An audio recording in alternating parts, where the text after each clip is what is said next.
Welcome to iDream media. So BP చాలామంది ఈ సమస్యతో ఇబ్బంది పడుతూ ఉన్నారు. చిన్న వయసులోనే 20 ఇయర్స్ ఆఫ్ ఏజ్‌లోనే హై బీపీ అనేది ఇబ్బంది పెడుతుంది. అసలు ఎందుకు ఈ సమస్య ఇంతలా వస్తుంది? మరి బీపీకి టాబ్లెట్స్ వాడాల్సి వస్తే జీవితాంతం వాడాల్సిందా? వివరాలు తెలుసుకుందాం. ఈరోజు మనతో పాటు ఉన్నారు ప్రముఖ general physician doctor Prashanth Reddy గారు from Renova hospitals, Banjara Hills. Doctor గారు నమస్తే అండి.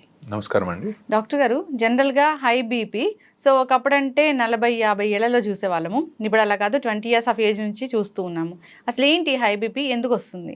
హై బీపీ జనరల్గా రావడానికి 2-3 కారణాలు ఉంటాయండి మెయిన్గా. సో జనరల్లీ ఎప్పుడైనా సరే మనము ప్రైమరీ సెకండరీ కాజెస్ అని చెప్పి చూస్తాం. సో జనరల్గా ఎసెన్షియల్ కాజెస్, ప్రైమరీ కాజెస్ ఏంటంటే మనం ఏదైతే మనం మాడిఫై చేసుకోగలుగుతామో, లైక్ మన ఒబిసిటీ కానివ్వండి, మన తినే లైఫ్ స్టైల్స్ కానివ్వండి, హై షుగర్స్, ఇలా మనం మాడిఫై చేసుకునే వాటిని మనం మాడిఫైయబుల్ రిస్క్ ఫ్యాక్టర్స్ అంటాం. సో ఈ రిస్క్ ఫ్యాక్టర్స్ ఏవైతే మనం మాడిఫై చేస్తామో దాంతో మనం బీపీని తగ్గించుకోవచ్చు. కొన్ని నాన్ మాడిఫైయబుల్ రిస్క్ ఫ్యాక్టర్స్ అంటాం. దాంట్లో మన జీన్స్, జెనెటిక్ కానివ్వండి, కిడ్నీ డిసీజ్ కానివ్వండి, లేకపోతే ఇంకేదైనా ఇతరత్ర మన బాడీలో ఉన్న ఆర్గన్స్ ప్రాబ్లమ్స్ ఉన్నప్పుడు దాన్ని నాన్ మాడిఫైయబుల్ రిస్క్ ఫ్యాక్టర్స్ అని తీసుకుంటాం. దానివల్ల బీపీ వస్తే మనం కంట్రోల్ చేయలేమా? ఇప్పుడు మాడిఫైయబుల్ రిస్క్ ఫ్యాక్టర్స్ ని మనం రోజువారీ మన లైఫ్ స్టైల్ మాడిఫికేషన్స్ చేసుకుంటే, లైక్ కరెక్ట్ ఫుడ్ తినడము, తక్కువ షుగర్స్ తినడం, టైంకి తినడం లాంటివి చేసుకుంటే జనరల్ గా ఏ ఏజ్ లో అయినా మన బీపీని కంట్రోల్ చేసుకునే ఛాన్స్ ఉంటుంది.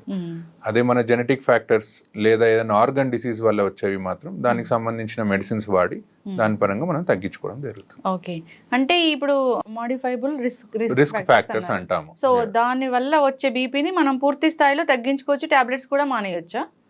మోస్ట్ ఆఫ్ ద టైమ్స్ అండి. ఇప్పుడు యంగ్ పీపుల్ జనరల్గా ఇప్పుడు మనం తీసుకుంటే ఎక్కువగా లేటెస్ట్గా 30 నుంచి 35 ఇయర్స్ వాళ్ళకు కూడా హై బీపీ లాంటివి చూస్తూ ఉంటాం. దానికి మెయిన్ కారణం మన లైఫ్ స్టైల్ అండి.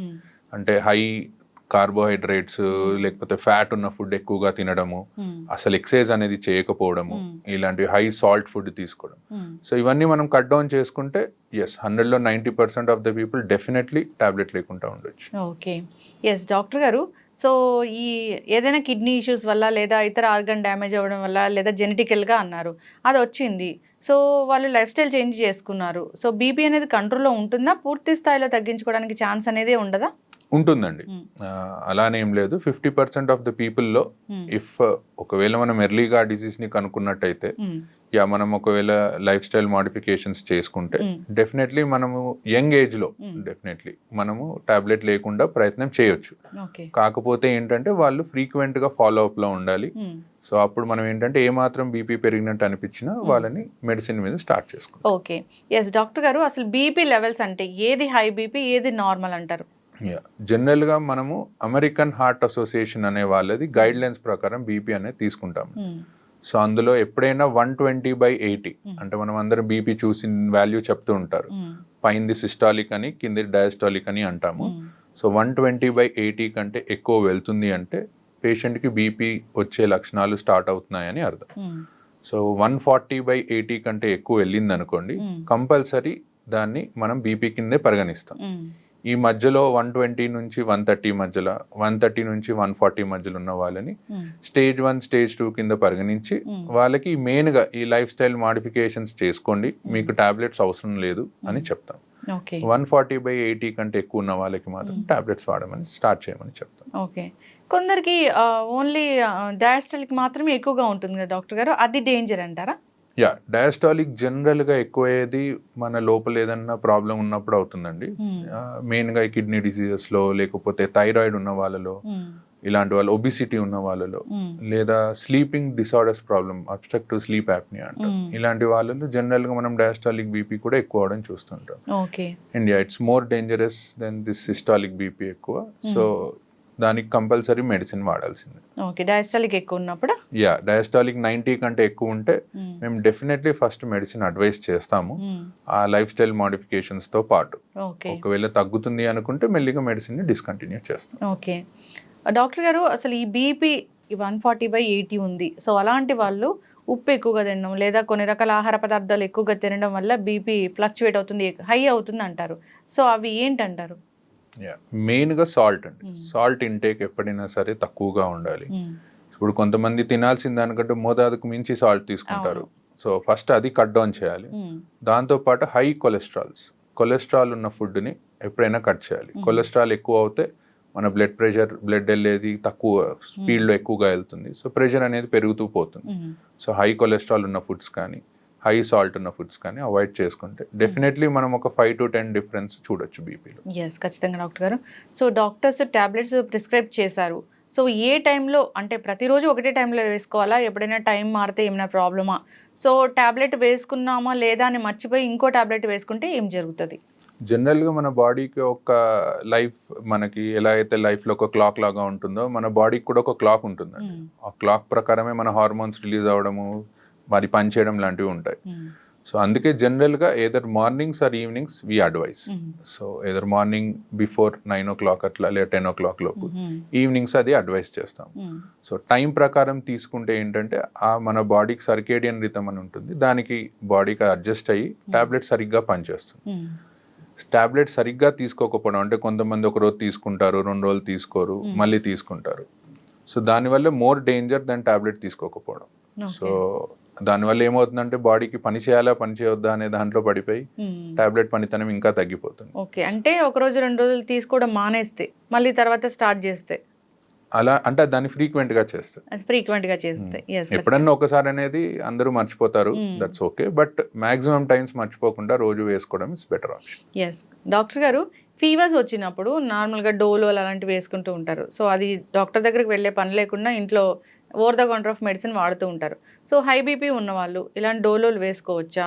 సో అలాంటప్పుడు బీపీ టాబ్లెట్ వేసుకోవచ్చా లేదా? సో జనరల్గా బీపీలో 2 types చూస్తామండి. ఇప్పుడు ఫీవర్ వచ్చినప్పుడు కొంతమందికి బీపీ పెరగొచ్చు, కొంతమందికి తగ్గొచ్చు.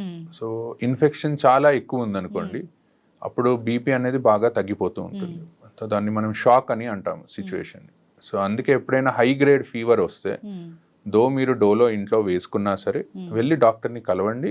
కలిసి ఒకసారి బీపీ చెక్ చేసుకుంటే తక్కువగా ఉంటే అప్పుడు పేషెంట్ కండిషన్ని బట్టి టాబ్లెట్ ఆపేయాలా, డోస్ తగ్గించాలా అనేది డాక్టర్ కెన్ డిసైడ్.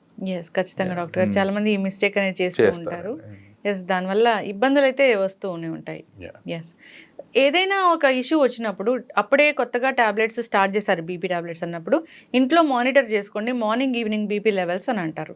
సో ఆ బీపీ లెవెల్స్ మానిటర్ చేసుకున్నాక నెక్స్ట్ ఎలాంటి టాబ్లెట్ రాయాలి, తక్కువ రాయాలా, డోసు ఎక్కువ రాయాలా, అలా చెప్తూ ఉంటారు కదా డాక్టర్ గారు. సో అప్పుడు ఏదైనా ఒక 2-3 రోజులు ఫ్లక్చువేట్ అయ్యి 2-3 రోజులు హైగా అయ్యి తర్వాత నార్మల్గా ఉంది లేదా లో అయిపోయినప్పుడు అప్పుడు టాబ్లెట్స్ రాయడం అనేది ఎలా ఉంటుంది, ప్రిస్క్రైబ్ చేయడం అనేది ఎలా ఉంటుంది? జనరల్గా ఎవరికైనా ఫస్ట్ టైం బీపీ వచ్చినప్పుడు అండి, ఎక్కువగా యంగ్ ఏజ్ వాళ్ళకి, let's take less than 50 years young age వచ్చిన వాళ్ళకి మేము ఏం చెప్తామంటే దేర్ ఇస్ హై ఛాన్స్ మన లైఫ్ స్టైల్ మార్చుకొని ఇలా చేసుకొని మనం బీపీ తగ్గించుకోవచ్చు అని. అండ్ ఒక్కొక్కసారి డాక్టర్ దగ్గరకు వచ్చినప్పుడు రీడింగ్ అనేది ఎక్కువ రావచ్చు. వైట్ కోట్ హైపర్ టెన్షన్ అంటాము, అంటే డాక్టర్ని చూడగానే బీపీ అనేది పెరుగుతూ వెళ్తుంది. సో అలాంటి వాళ్ళకి ఏం చెప్తామంటే మీరు ఒక 3 to 5 days 2 times in a day check చేసుకోండి రీడింగ్స్ అని. సో కన్సెక్యూటివ్ రీడింగ్స్ అండి, అంటే 3 consecutive రీడింగ్స్ 3 సార్లు ఎక్కువ వచ్చాయనుకోండి డెఫినెటివ్గా టాబ్లెట్ స్టార్ట్ చేస్తాం. సో 3 సార్లు కాకుండా ఒకసారి వచ్చింది మిగతా 2 times తక్కువ వచ్చింది అలా అనుకుంటే first life style modifications advice చేస్తాం. ఎస్, ఖచ్చితంగా డాక్టర్ గారు. సో బీపీ మిషన్స్ చాలా డిజిటల్ మిషన్స్ వచ్చాయి. సో వాటిలో చెక్ చేసుకుంటే వచ్చేది కరెక్ట్ వాల్యూ అయినా నార్మల్గా డాక్టర్ దగ్గరికి వెళ్ళినప్పుడు వేరే బీపీ మిషన్ ఉంటుంది, అది కరెక్టా? సో ఎట్లా అంటారు? ఎలక్ట్రానిక్ మిషన్స్కి మేము చూసే మిషన్స్కి ఏంటంటే మెర్క్యూరీ ఉంటుందండి. మేము చూసే మిషన్స్లో it's much more accurate. Electronic మిషన్స్లో ఒక 5 mm వరకు డిఫరెన్స్ ఉంటుంది. బట్ మెయిన్గా మిషన్ కంటే ఎక్కువ చూసే పొజిషన్ అండి, చూసే పొజిషన్, చూసే టైమ్. సో ఎప్పుడైనా సరే బీపీ మిషన్ అనేది మన లెవెల్ ఆఫ్ హార్ట్ దగ్గరికి ఉండాలన్నమాట. సో ఎవరన్నా కూర్చొని బీపీ చూసుకుంటున్నారు అనుకుంటే బీపీ మిషన్ ఒక టేబుల్ మీద పెట్టి మన హార్ట్ లెవెల్లో ఉండేటట్టు, పడుకున్నప్పుడు మన పక్కన హార్ట్ లెవెల్లో ఉండేటట్టు చూసుకోవాలి. సో అలా చూసుకుంటే 90% ఆఫ్ ద టైమ్స్ రీడింగ్స్ కరెక్టే వస్తాయి. అండ్ మీరు అన్నట్టు మా దీనికి అండ్ మనం ఇంట్లో చూసుకునే ఎలక్ట్రానిక్ మిషన్స్కి ఒక 5 mm వరకు డిఫరెన్స్ ఉంటుంది.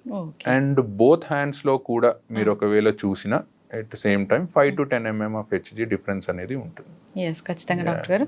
ఏదైనా కానీ ఈ బీపీ వచ్చినప్పుడు జాగ్రత్తలు తీసుకోవాలని కోరుకుందాం. చాలా మంది ఫాలోఅప్స్ కూడా వెళ్ళరు, సంవత్సరాల తరబడి అదే మందులు వాడుతూ ఉంటారు.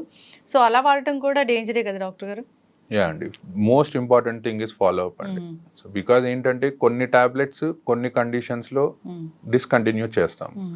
సపోజ్ ఒక 50-year పర్సన్కి మనం టాబ్లెట్ స్టార్ట్ చేసామనుకోండి, బై 60 years వచ్చేసరికి ఆయనకి వేరే ఏదైనా కాంప్లికేషన్ ఏదైనా ఉండొచ్చు. ఏజ్ పరంగా కిడ్నీ ప్రాబ్లం ఉండొచ్చు, డయాబెటీస్ వచ్చి ఉండొచ్చు, హార్ట్ ఇష్యూ వచ్చి ఉండొచ్చు. అలాంటప్పుడు ఆ టాబ్లెట్ కంటిన్యూ చేయాలా డిస్కంటిన్యూ చేయాలా అనేది మేము కండిషన్ని బట్టి మారుస్తూ ఉంటాం. సో ఫ్రీక్వెంట్ ఫాలోఅప్స్, ఎక్కువగా కుదరకపోయినా అట్లీస్ట్ ఒక 3 to 4 monthsకి ఒక్కసారి డాక్టర్ని వెళ్ళి కలవడం, ఏం టాబ్లెట్స్ వాడుతున్నారో చూడడం, అండ్ ఫ్రీక్వెంట్గా కిడ్నీ చెకప్ అనేది ఒకటి చేయించుకుంటూ ఉంటే బెటర్. బీపీ ఉంటే కిడ్నీ కూడా ఫెయిల్ అవుతుందని చెప్తారు కదా డాక్టర్ గారు? యా, జనరల్గా ఏంటంటే ఏ బీపీ కానివ్వండి, డయాబెటీస్ కానివ్వండి, మన బాడీలో కిడ్నీని, హార్ట్ని, ఐస్ని ఒకవేళ ఎక్కువగా ఉన్నాయి అనుకోండి లెవెల్స్ డ్యామేజ్ చేస్తూ ఉంటాయి. సో ఇవి లాంగ్ టర్మ్గా బాడీలో మనకి ఎర్లీ ఏజ్లో బీపీ వచ్చినట్టయితే లాంగ్ టర్మ్గా కాంప్లికేషన్స్ వచ్చే ఛాన్స్ ఎక్కువగా ఉంటుంది. కానీ మనం ఫ్రీక్వెంట్గా ఒకవేళ చెకప్ చేయించుకొని టాబ్లెట్స్ కరెక్ట్గా వాడితే మాత్రం మోస్ట్ ఆఫ్ ద టైమ్స్ ఎవరికి కిడ్నీ డిసీజెస్ అనేవి రావు. బీపీ పేషెంట్స్ తీసుకెళ్ళినప్పుడు డాక్టర్స్ అడుగుతూ ఉంటారు, బ్లర్ విజన్ ఏమైనా ఉందా మీకు అని. అది ఎందుకు డాక్టర్ గారు? బేసికల్గా హైపర్టెన్సివ్ రెటినోపతి అని అంటామండి. అంటే హై బీపీ ఉండడం వల్ల ఐస్ డ్యామేజ్ అవుతూ ఉంటాయి, ఆ రెటీనా అనేది డ్యామేజ్ అవుతూ ఉంటుంది. అండ్ సో దానికోసం ఏంటంటే ఎవరైనా కొత్తగా బీపీ డయాగ్నోస్ అయిన వాళ్ళు, హై బీపీతో డయాగ్నోస్ అయిన వాళ్ళకి ఫస్ట్ వెళ్ళి ఒకసారి ఐ చెకప్ చేయించుకోమని చెప్తాం. ఎందుకంటే మనకి ఎన్ని రోజుల నుంచి హై బీపీ ఉందనేది తెలియదు, ఎంత డ్యామేజ్ అయిందనేది తెలియదు. సో ఒకసారి చెక్ చేయించుకొని దాని తర్వాత దెన్ వి గో అహెడ్. ఖచ్చితంగా డాక్టర్ గారు జాగ్రత్తలు అయితే తీసుకోవాలని కోరుకుందాం, ఫాలోఅప్కి వెళ్ళాలని కోరుకుందాం డాక్టర్ గారు. సో బీపీ అంటే అదేం చిన్న విషయం కాదు. సో అది కంట్రోల్లో లేకపోతే ఆర్గన్స్ అనేవి డ్యామేజ్ అవుతాయి కాబట్టి జాగ్రత్తలు తీసుకోవాలని కోరుకుందాం. చాలా చక్కటి ఇన్ఫర్మేషన్ అండి, ధన్యవాదాలు. Thank you.